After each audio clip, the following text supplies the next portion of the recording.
How to combine videos on Instagram Reels. Hey guys, welcome back to this YouTube channel.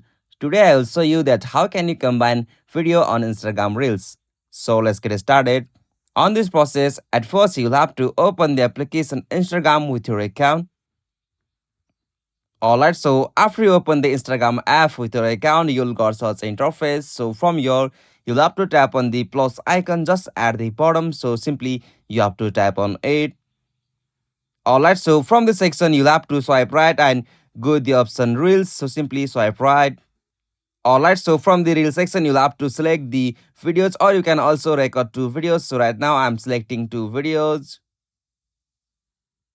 Alright, so after you select the video, you'll have to just tap on the next option just at the bottom right corner. Alright, so from here, tap on edit video.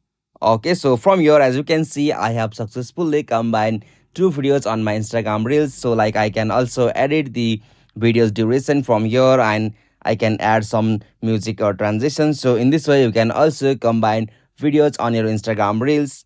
Hope you found this video helpful to you, and please don't forget to subscribe our YouTube channel for more quick and short tutorial like this. Thank you for watching this video. Have a nice day.